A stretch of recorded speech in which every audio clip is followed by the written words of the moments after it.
मेरे प्यारे बच्चों, आप सभी को गुड मॉर्निंग। मैं हूं आप सबों का दोस्त मोहम्मद मसऊद अंसारी और आप सभी देखना शुरू कर चुके हैं मेरा यूट्यूब वीडियो चैनल राजा एजुकेशन। मेरे प्यारे बच्चों, आज का इस वीडियो में हम बात करने जा रहे हैं 10वीं कक्षा के उन विद्यार्थियों के जैक द्वारा जारी की गई पहला सीमित सिलेबस और नया प्रश्न पत्र प्रारूप के आधार पर जारी की गई मॉडल क्वेश्चन के सॉल्यूशन के बारे में, जो इस बार झारखंड माध्यमिक परीक्षा 2021 में सम्मिलित होने वाले हैं। इसलिए वीडियो में अंत तक बने रहें। और मेरे प्यारे बच्चों, अगर वीडियो पसंद आ जाए तो लाइक करना नहीं भूलिएगा और मेरा YouTube चैनल को अगर अभी तक सब्सक्राइब नहीं किए हैं तो अंत में सब्सक्राइब जरूर कर लीजिएगा। मेरे प्यारे बच्चों, आप लोगों को पता है कि जैक ने अपना पहला मॉडल क्वेश्चन सेट JCERT के निर्देश के अनुसार सीमित सिलेबस और नया प्रश्न पत्र प्रारूप के आधार पर जारी कर दिया है। तो उन्हीं मॉडल क्वेश्चन सेट में हम गणित का आज का इस वीडियो में आप लोगों के सामने MCQ का प्रश्न यानी मल्टी चॉइस प्रश्न जो है, जिसमें आपको 4 ऑप्शन दिए रहेंगे, एक ऑप्शन सही होगा, उसका आपको आंसर कैसे लिखना है, किस प्रकार से आप उन्हें बनाएंगे और प्रत्येक प्रश्न का हल करके एक एक अंक करके कैसे आप झारखंड बोर्ड परीक्षा में ला सकेंगे। तो मेरे प्यारे बच्चों, इससे पूर्व में MCQ का वीडियो एक हम बना चुके हैं, जिसका लिंक इस वीडियो के डिस्क्रिप्शन के नीचे आपको दिया होगा। आप उन्हें क्लिक करके उन वीडियो को देख सकते हैं। तो मेरे प्यारे बच्चों, हम लोगों ने 7 MCQ प्रश्न जो मॉडल सेट 1 में जैक द्वारा जो जारी किया गया है उसका मैं आंसर बतला चुका हूं। आज 8वां से शुरू करेंगे और 20 तक का समस्याओं का समाधान हम लोग इस वीडियो के माध्यम में जानेंगे। तो वीडियो में बने रहे। तो मेरे प्यारे बच्चों, चलते हैं, हम लोग देखते हैं समस्या। ब्लैक बोर्ड पर आपको दिख रहा है 8 नंबर का प्रश्न है। क्वेश्चन नंबर 8 में जो है वो क्या दिया है, 12, 15 और 21 संख्या दिया हुआ है। इसका आपको क्या निकालना है, लॉस ऑफ। आप इनमें से 4 ऑप्शन दिया हुआ है मेरे प्यारे बच्चों। हल करने के बाद आपको जो आंसर आएगा उस आंसर का प्रयोग करके जो 4 ऑप्शन में जो ऑप्शन सही होगा उस ऑप्शन को आपको चिन्हित करके और यहां पर लिखना है। तो मेरे प्यारे बच्चों, कोई बिना सॉल्यूशन करके भी अगर आप जो सही ऑप्शन है उसका अगर आंसर के रूप में आप लिख दिए हैं तो भी आपको 1 अंक निश्चित रूप से मिलेगा। तो मेरे प्यारे बच्चों, चलते हैं, इस समस्या का समाधान हम लोग देखते हैं कैसे करना है। आंसर लिखेंगे। आपको मैंने पहला वीडियो में बतलाया है कि प्रत्येक मल्टी चॉइस प्रश्न जो होगा वो एक पेज में आपका 2 होगा। आपको खाली स्थान पर्याप्त मात्रा में जगह मिलेगा, जिसमें आप उन्हें हल करके सही ऑप्शन को चयनित करने में आपको आसानी होगा या आप हल करके चयनित कर सकते हैं। तो मेरे प्यारे बच्चों, हम लोगों को लॉस निकालना है। तो लॉस निकालने के बाद पहले हम लोग चूंकि अभाज्य गुणनखंडन विधि, अभाज्य गुणनखंडन विधि द्वारा 12 को कितना लिख सकते हैं, 12 को 2 से भाग दीजिए, 6 हुआ। फिर 2 से चलेगा, 3 हुआ। तो मेरे प्यारे बच्चों, इसको हम लोग लिख सकते हैं 2 गुना 2 गुना 3, अर्थात 2 पर पावर 2 गुना 3। उसके बाद 15 है मेरे प्यारे बच्चों। 15 को हम लोग क्या लिख सकते हैं, 2 से नहीं चलेगा, अभाज्य संख्या 3 है, 3 से चलेगा, 5 तिया 15 होगा, यानी 3 गुने 5 हो गया। और अंत में आपका 21 है मेरे प्यारे बच्चों। तो 21 जो संख्या है भाज्य संख्या, तो 21 को भाग दीजिए अभाज्य संख्या से, 2 से नहीं चलेगा, 3 से चल जाएगा मेरे प्यारे बच्चों, 7 तिया 21 हो गया। तो इसको हम लोग 3 गुना 7 लिखेंगे, इनको हम लोग 3 गुना 7 लिखेंगे।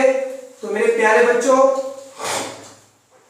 अब इसलिए लॉस ऑफ या एलसीएम किसका, 12, 15 और 21 बराबर क्या होगा।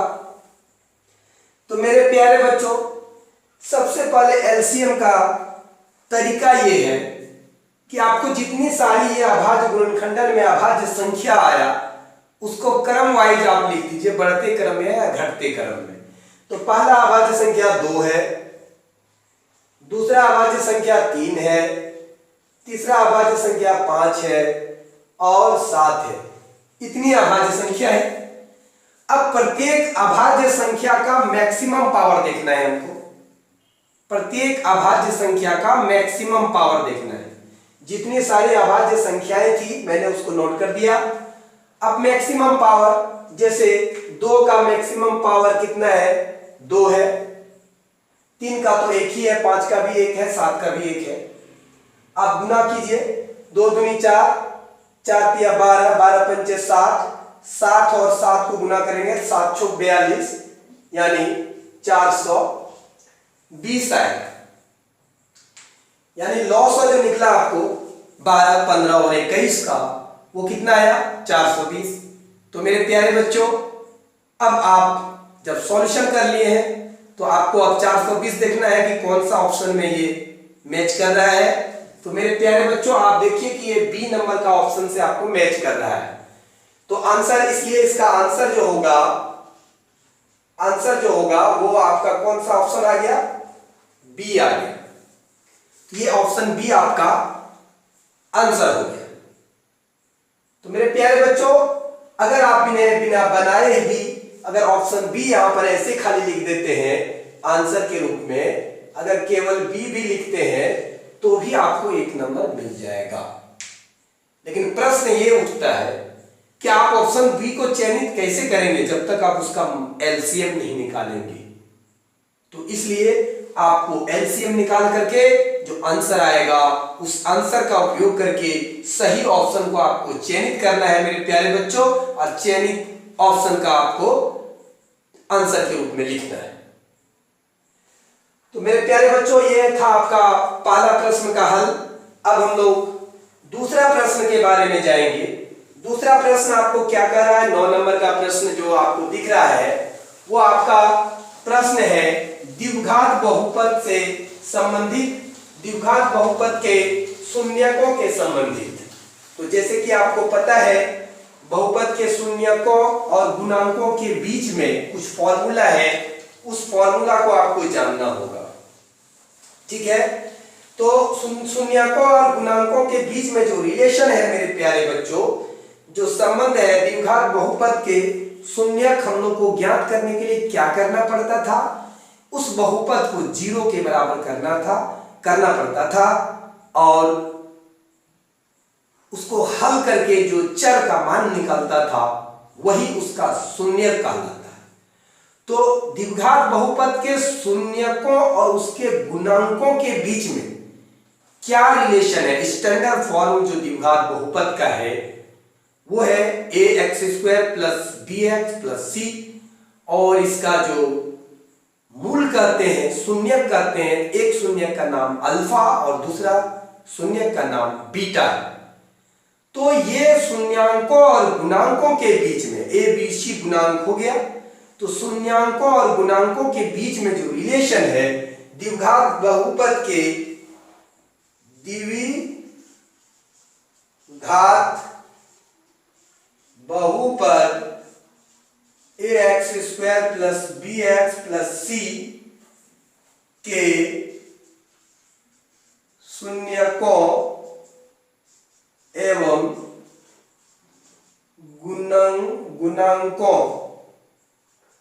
गुणांकों के बीच संबंध। ये दोनों के बीच में संबंध क्या है? तो पहला है शून्यकों का योगफल। एक नंबर में शून्यकों का योगफल। मेरे प्यारे बच्चों, अल्फा प्लस बीटा, ये दो शून्यक है, दो जीरोज है, अल्फा और बीटा, जो द्विघात बहुपद के दो मूल है। इन दोनों मूलों के बीच में अगर जोड़ेंगे तो इसके गुणांकों के क्या रिलेशन होगा? -b by a। -b यानी x का गुणांक का नेगेटिव और a क्या है? x² का गुणांक। ये शून्यकों और गुणांकों के बीच में रिलेशन है द्विघात बहुपद। मेरे प्यारे बच्चों, इसका दूसरा जो है वो है शून्यकों का गुणनफल। दैट मीन्स क्या हुआ? Alpha into beta. दो जीरोस है द्विघात बहुपद का, एक अल्फा है, दूसरा बीटा है। तो अल्फा और बीटा के जो गुना करेंगे दोनों जीरोस को, उस जीरो का जो मान होगा मेरे प्यारे बच्चों, यानी उसका रिलेशन जो गुणांकों के बीच में होगा, वो कांस्टेंट टर्म द्विघात बहुपद का और x² के गुणांक के बराबर के अनुपात के बराबर होता है। यानी द्विघात बहुपद के कांस्टेंट टर्म जो अचर पद है उसका और x² के गुणांक के अनुपात के बराबर होता है। चिन्ह में इसमें कोई परिवर्तन नहीं है, लेकिन योगफल में क्या था? x के गुणांक के बराबर होगा, लेकिन उसका चिन्ह में परिवर्तन होगा और x² के गुणांक के अनुपात के बराबर होता है। तो ये था हमारा द्विघात बहुपद के शून्यांकों और गुणांकों के बीच में रिलेशन। तो मेरे प्यारे बच्चों, इस समस्या का समाधान जो आप करेंगे तो इन्हीं गुण का प्रयोग हम लोगों को करना है। तो मेरे प्यारे बच्चों, यहां पर आप इसका आंसर लिखेंगे। हम लोग ऑलरेडी ये जानते, फॉर्मूला हमको याद रहेगा। तो आंसर लिखेंगे ATQ। क्वेश्चन से हमको दिया हुआ है alpha plus beta is equal to 1।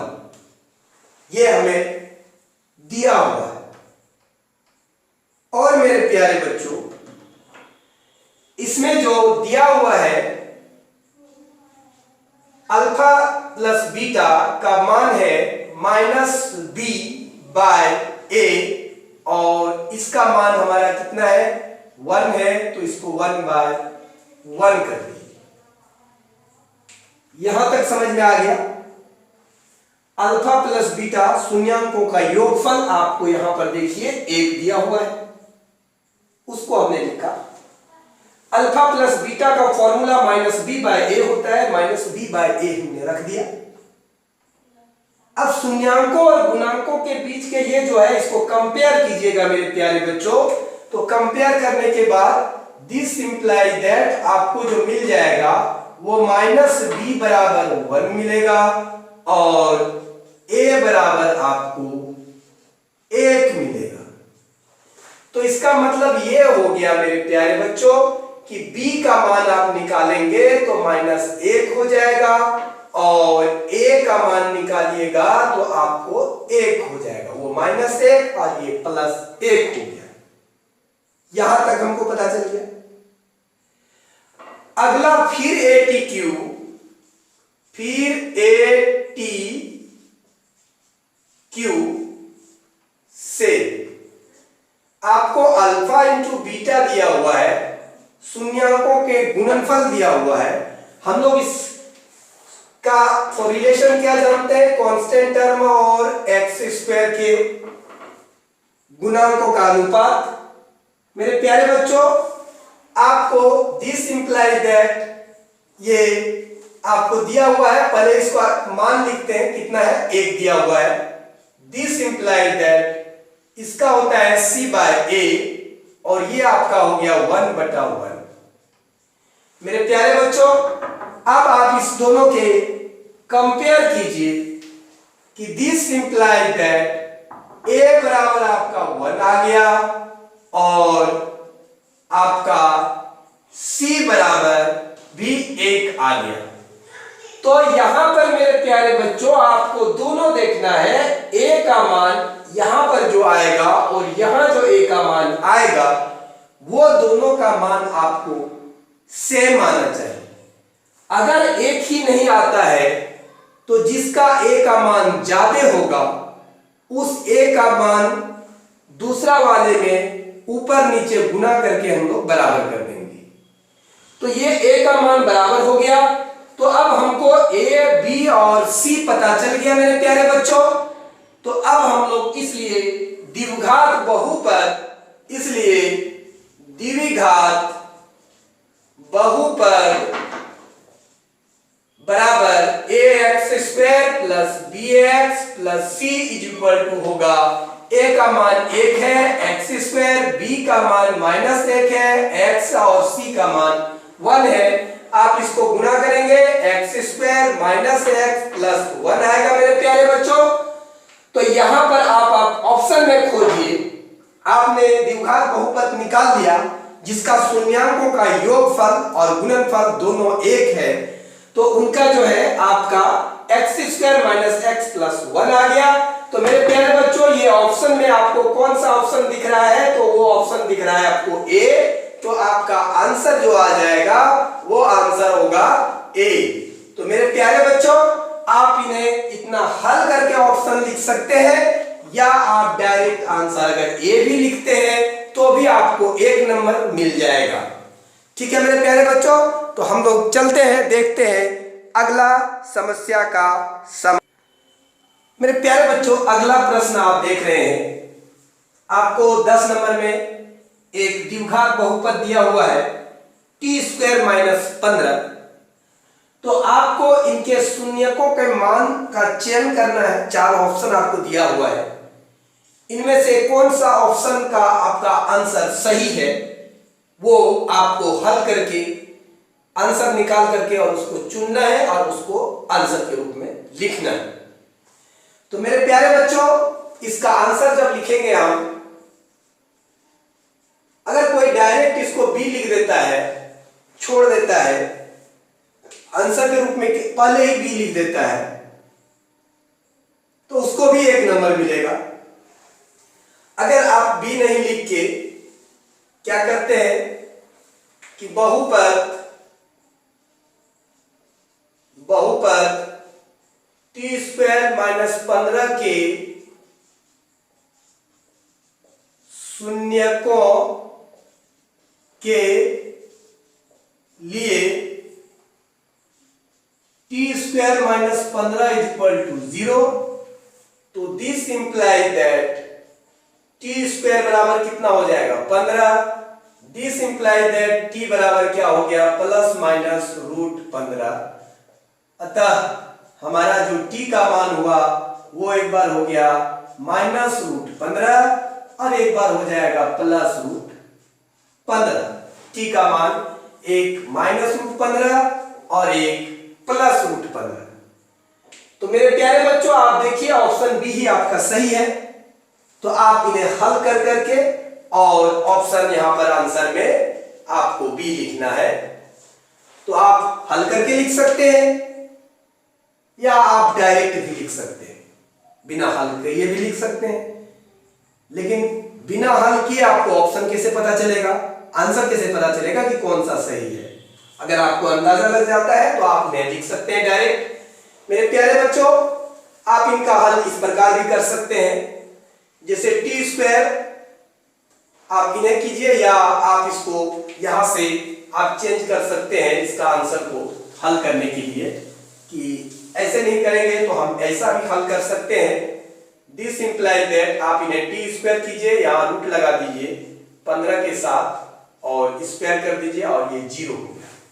मेरे प्यारे बच्चों, हम लोग बीजीएस समसामयिका एक जानते हैं ए स्क्वायर माइनस बी स्क्वायर का, कि a प्लस बी होता है और ये a माइनस बी होता है। ये हमारा बीजीय समसामयिका है मेरे प्यारे बच्चों। तो यहाँ देखिए a स्क्वायर और माइनस बी स्क्वायर है, तो आप इन्हें दो बार लिख सकते हैं, एक बार t प्लस रूट 15 और एक बार लिख सकते हैं t minus root 15 is equal to 0। तो मेरे प्यारे बच्चों, यदि आपका t plus root 15 is equal to 0 हुआ तो दिस इंप्लाइज दैट t का मान आपको माइनस रूट 15 आ जाएगा, या आपको t minus root 15 is equal to 0 हुआ तो this implies that t is equal to आपको रूट 15 आ जाएगा। तो यहां पर भी देखिए t का मान आपको माइनस रूट 15 और प्लस रूट 15 है, तो इसका आंसर जो हो जाएगा वो क्या होगा मेरे प्यारे बच्चों, इसमें भी आपका आंसर भी आए। तो आप दोनों तरीका से इन्हें हल कर सकते हैं। आपको आंसर को पता लगाना है कि कौन सा ऑप्शन मेरा सही है मेरे प्यारे बच्चों, उस सही ऑप्शन को आपको आंसर के रूप में लिखना है। तो बिना हल किए आप सही ऑप्शन का पता लगाने में आपको कठिनाई होगी, इसलिए हल करना जरूरी है। तो मेरे प्यारे बच्चों, ये आपका 10 नंबर प्रश्न का हल हो गया।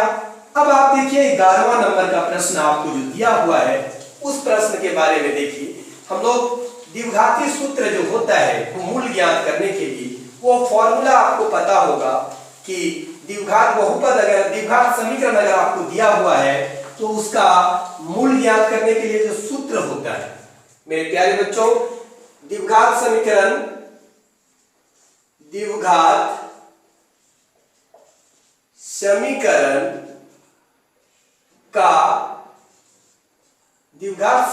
पहले वो लिखिए कौन सा समीकरण द्विघात का, द्विघात समीकरण ax square plus bx plus c is equal to 0 का मूल जो होता है वो फॉर्मूला होता है minus b plus minus root d बटा 2a minus b plus minus root d जो है वो विभेदकर है, और विभेदकर जो है 4b स्क्वायर माइनस 4ac बटा 2a। ये आप इसको भी लिख सकते हैं, d जहां पर d है b स्क्वायर माइनस 4ac, ये विभेदकर होता है। द्विघात समीकरण में विभेदकर का जो गुण होता है वो गुण जो होगा उसके बारे में हम लोग अभी बात कर लेते हैं, अभी कर लेते हैं या बाद में भी करना पड़ सकता था इसमें। तो जहां आपका d जो है वो क्या है, विभेदकर, ये आपका फॉर्मूला है जहां d बराबर b स्क्वायर माइनस 4ac क्या है,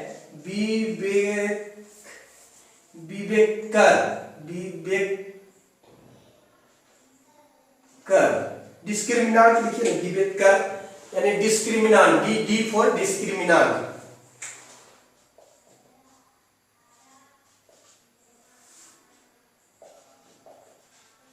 डिस्क्रिमिनांट यानी विभेदकर।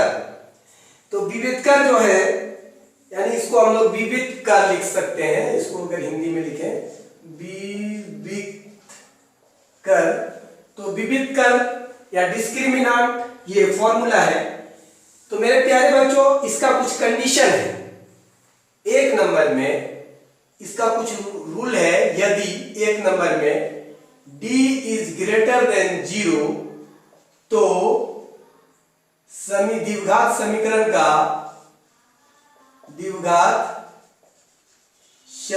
का मूल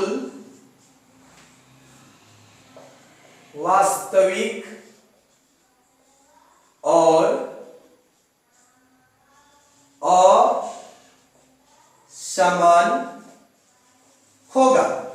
अगर ये कंडीशन आया तो डी का मान अगर 0 से बड़ा आ जाएगा तो उसका मूल जो होगा द्विघात बहुपद द्विघात समीकरण का वो वास्तविक होगा लेकिन बराबर नहीं होगा। और दूसरा कंडीशन इसी में है कि यदि d बराबर 0 तो मूल क्या होगा, वास्तविक और बराबर होगा, वास्तविक होगा और बराबर होगा। तीसरा कंडीशन इसका क्या है कि d का मान अगर 0 से छोटा हो गया तो समीकरण का यानी द्विघात समीकरण का कोई भी वास्तविक मूल नहीं होगा। यह जानना जरूरी है। विभेदकर का मान, यहां पर जो फॉर्मूला द्विघात समीकरण ax² + bx + c बराबर 0 के लिए जो मूल का फॉर्मूला है वो है, मूल को हम लोग x लिखते हैं, सॉरी यहां पर हमने लिखा नहीं, मूल हमारा जो है वो x = यानी इसी को हम लोग लिख सकते हैं यहां पर भी, x बराबर जो हमारा है -b + -√b² - 4ac/2a। तो जहां रूट अंडर यहां पर जो b² - 4ac रूट के अंदर है उसको विभेदकर कहा जाता है, विभेदकर या डिस्क्रिमिनांट d। तो विभेदकर का कंडीशन कुछ रूल है जिसका मान देखकर ही आप उस द्विघात समीकरण के मूल के संबंध में कुछ जानकारियां प्राप्त कर सकते हैं। जैसे अगर d का मान 0 से बड़ा आ गया तो आप बिना हल किए यह कह सकते हैं कि इस द्विघात समीकरण का मूल जो होगा वो वास्तविक होगा और दोनों समान नहीं होगा, यानी असमान होगा, दोनों बराबर नहीं होगा। दूसरा, अगर d का मान, विभेदकर का मान अगर आपको 0 के बराबर प्राप्त हो जाएगा तो आप उनके मूल के बारे में भी ये बतला सकते हैं कि इस द्विघात समीकरण का जो मूल होगा वो वास्तविक होगा और दोनों बराबर होगा, दोनों समान होगा। तीसरा कंडीशन जो है मेरे प्यारे बच्चों, अगर d का मान अगर 0 से छोटा यानी माइनस में आ जाएगा तब हम कह देंगे, ये जानकारी हमको मिल जाएगा कि इस द्विघात समीकरण का कोई भी वास्तविक मूल नहीं होगा, यानी इसका काल्पनिक मूल होगा जो आपके सिलेबस से बाहर है। तो ये आपको जानकारी होनी चाहिए मेरे प्यारे बच्चों। तो आप देखिए मूल का जो समीकरण है तो इनमें से कौन है, तो आप देख लीजिए कि यहाँ पर कौन सा ऑप्शन आपको सही दिख रहा है।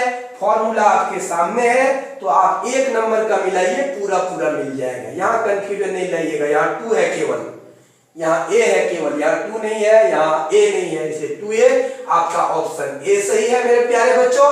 तो आपको यहाँ आंसर के रूप में क्या लिखना है, तो आंसर के रूप में आपको ऑप्शन a लिख लेना है। तो मेरे प्यारे बच्चों ये 11 नंबर का आपका आंसर हो गया। ठीक है, चलते हैं हम लोग अगली समस्या के समाधान की ओर। तो मेरे प्यारे बच्चों, ब्लैक बोर्ड पर आपको 12वां क्वेश्चन दिख रहा है। यदि d बराबर 0 अर्थात विभेदकर का मान 0 हो, 0 हो, तो इनमें से मूल क्या होगा। अभी जस्ट आपको मैंने फिगर में अभी आपने कंडीशन बतलाया था कि अगर d बराबर 0 होगा तो मूल क्या होगा, वास्तविक तो होगा लेकिन दोनों बराबर होगा। तो आप यहाँ ऑप्शन खोजिए, बराबर और वास्तविक, मूल बराबर और वास्तविक। तो आपका आंसर क्या आ गया, ए आ गया। अभी जस्ट हमने आंसर बताया था, तो आप आंसर के रूप में आप इन्हें क्या लिखिएगा, ए नंबर का ऑप्शन आपका सही हो गया। तो 12 नंबर की समस्या का समाधान आपको हो गया। 13 नंबर का प्रश्न है कि कर्ण का स्क्वायर बराबर, यदि किसी त्रिभुज में, ऐसे लिखना था यहां, यदि किसी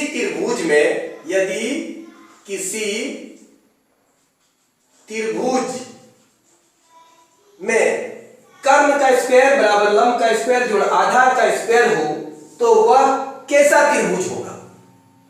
तो मेरे प्यारे बच्चों, आप लोगों को पढ़ना है, आप लोग जानते भी हैं पाइथागोरस ये कंडीशन क्या है, ये जो कंडीशन आता है वो पाइथागोरस प्रमेय है।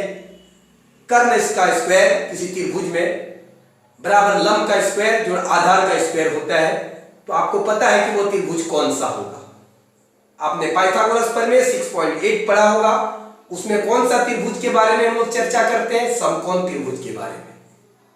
तो आपको ये कंडीशन पाइथागोरस का दिया हुआ है, स्टेटमेंट जो है जो सिद्ध करना पड़ता है पाइथागोरस प्रमेय में। तो हम लोग वहां समकोण त्रिभुज के बारे में बात करते हैं। तो यहां पर आपको समबाहु विषमबाहु समद्विबाहु नहीं होकर कौन होगा, ये होगा डी नंबर में। यानी आंसर आपका कौन सा होगा, समकोण त्रिभुज। यानी आंसर के रूप में आप मेरे प्यारे बच्चों आपका डी नंबर का ऑप्शन आपका सही होगा। तो ये जो आपका प्रश्न है क्वेश्चन नंबर 13, उसमें आपका ऑप्शन नंबर डी सही होगा। मेरे प्यारे बच्चों 14 नंबर का जो प्रश्न है, तो 14 नंबर भी प्रश्न आपका फॉर्मूला से संबंधित है। हम लोग दो बिंदुओं के बीच की दूरी जो निकालते हैं उसका जो फॉर्मूला होता है, जो सूत्र होता है, उस सूत्र के आधार पर हम लोग इसको निकालेंगे। जैसे आप देखिए कि आपको एक बिंदु दिया हुआ है ए, इसका नियामक है x1 और y1, और एक बिंदु बोल रहा है बी है, इसका नियामक है x2 और y2, कोऑर्डिनेट। ये दोनों के बीच की दूरी के बारे में हम लोगों को बात करना है।